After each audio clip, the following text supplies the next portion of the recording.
to Skill Solutions.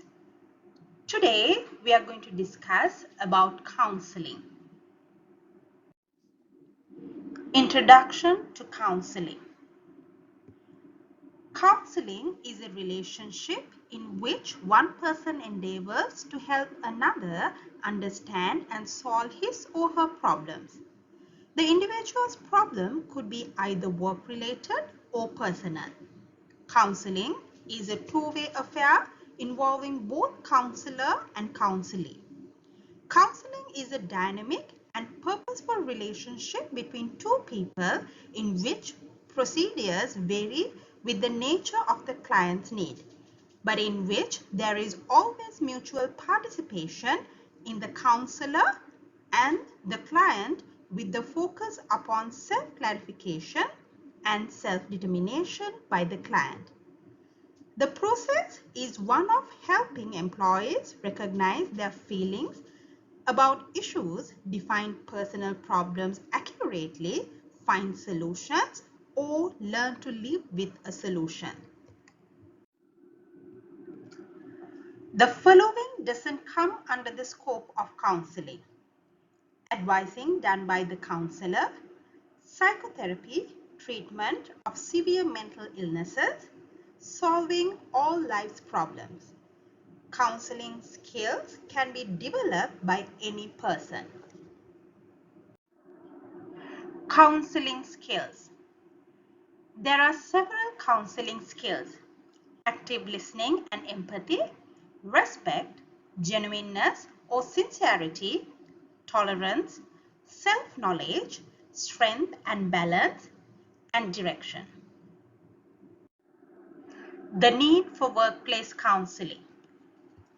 There are many reasons why employers turn to counseling as one of the techniques to take care of their workforce. Some of the reasons are as follows. The welfare of employees is one of the major responsibilities of the employers. More and more employers realize that wellness, both physical and psychological, and productivity go together. Counseling is one way of helping the employees to cope up with the changes taking place in the organization. Counseling improves mental health of the troubled persons. Employees do not leave their problems aside as they enter their workplace. Psychological and social problems can be costly for an organization. More and more companies are realizing that their employees are one of their best assets. Counseling services can also be viewed as a preventive service. Organizations are realizing that a wholeness approach needs to be adopted towards employees. Finally, counseling itself is a source of organizational change. Identifying people who need counseling. While developing the skills required to be a successful counselor is important, it is also important that you have the necessary skills to identify those who need counseling help and when they need help.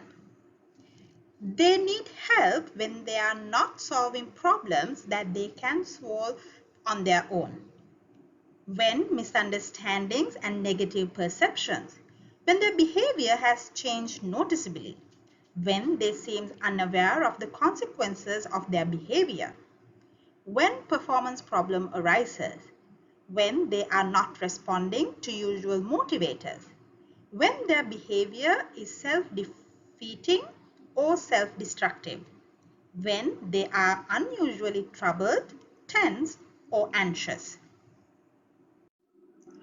Types of counseling. There are three types of counseling: directive counseling, non-directive counseling, and cooperative counseling.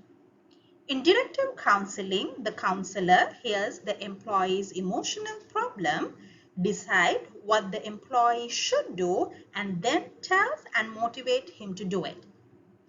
Non-directive counseling is a process of skillful listening and encouraging the counselee to explain the emotional problems, understand them, and determine appropriate solutions. Cooperative counseling is more particularly applicable and more readily suitable to managerial attitude and temperament than other two. Practical considerations in counseling. Responsibility of counseling. Individual line managers should take the responsibility of counseling employees who have minor emotional or performance-related problems. Length and number of sessions. Counseling sessions provide the real setting to solve the emotional problems of the employees, and the duration of such sessions may vary from 40 minutes to 75 minutes. Time and place of sessions. When fixing the time and place of counseling sessions, you should consider important factors such as suitability of time and place to both the parties, non-conflict with the timings of normal duties, and so on. Sessions should be interest to both parties, and therefore it should be arranged by mutual consent and convenience. Need for keeping confidence. It is important that the client feel confident to discuss matters freely with the counselor, and it should be kept confidential between the two of them in strict confidence. The session of the counseling session will depend on how much confidence can be commanded from the client. Thank you for joining the counseling session.